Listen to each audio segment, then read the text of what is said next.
This is your tech news briefing for Wednesday, January 25th. I'm Zoe Thomas for the Wall Street Journal. The Justice Department wants to break up Google's digital advertising business. The DOJ filed an antitrust lawsuit against the tech giant yesterday, claiming it abuses its role as one of the largest brokers, suppliers, and auctioneers of online ads.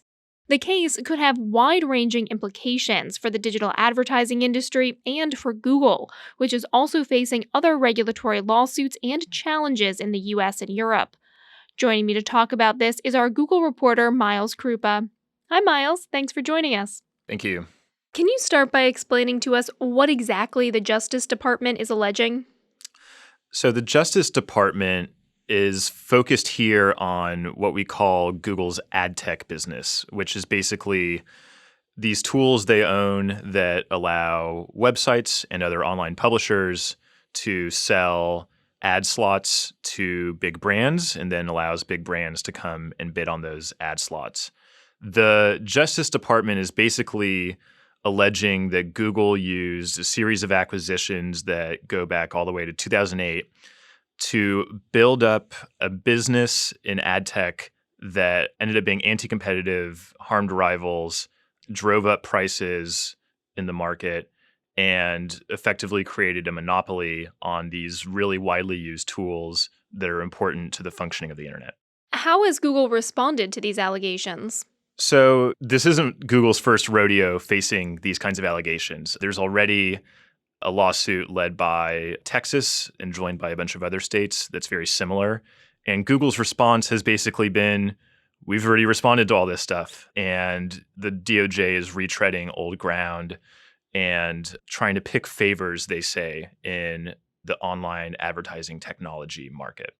A Google spokesman said, quote, DOJ is doubling down on a flawed argument that would slow innovation, raise advertising fees, and make it harder for thousands of small businesses and publishers to grow. I mean, you mentioned the acquisitions that the DOJ is alleging are problematic. I mean, is that how Google got to be such a big player in this space? In many ways it did, because Google's first big advertising business, of course, was selling ads on its search engine. It then realized that it basically had an opportunity to do the same for the rest of the internet. And once it realized that, it started very aggressively buying up competitors, startups, creating useful tools for ad buyers and ad sellers.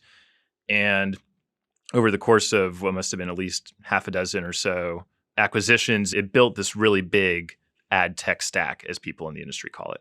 And this isn't the whole of Google or its parent company, Alphabet's advertising business, right?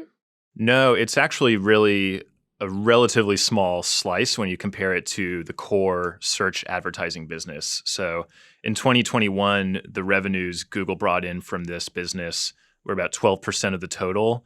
And of those revenues, roughly 70% or two-thirds, depending on who you ask, go out to the online publishers themselves.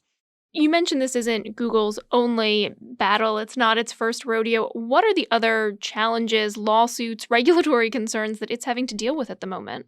Right. One of the more interesting wrinkles with this is that the DOJ has already sued Google once on antitrust grounds, and that case hasn't even made it to trial yet. So in 2020, the DOJ sued Google, focusing on the search business and partnerships it has striked with other companies to ensure that Google search is the default in many settings, such as in browsers and on phones.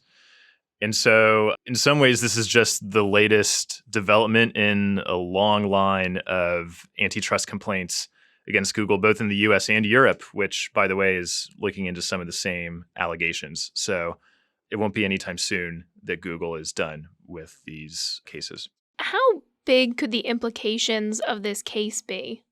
I mean, the online advertising industry is huge. The DOJ estimates that there's at least $20 billion a year just in display advertising on the internet. And if you talk to executives in the industry, you hear sort of mixed opinions on what would happen if Google's ad tech business was broken up like the DOJ wants it to be. Some people say it would encourage competition, it would lead to a freer market for these services. But others actually say that Google, by building this ad stack that's really integrated, has created efficiencies in some ways. So I think all of that will be sorted out years from now, but I think people are just starting to wrap their heads around what this could mean. So what comes next then in this case? It'll be a while before we get the next. I think Google will reply with its own response to the allegations in a filing, and then we'll go through a good amount of back and forth on what can be kept in the case and what gets tossed out. So it's a long road, and we're only at the beginning. All right, that was our reporter, Miles Kruppa. Thanks for joining us, Miles. Thank you. And that's it for today's Tech News Briefing. For more tech stories, check out our website, WSJ.com. I'm Zoe Thomas for the Wall Street Journal. Thanks for listening.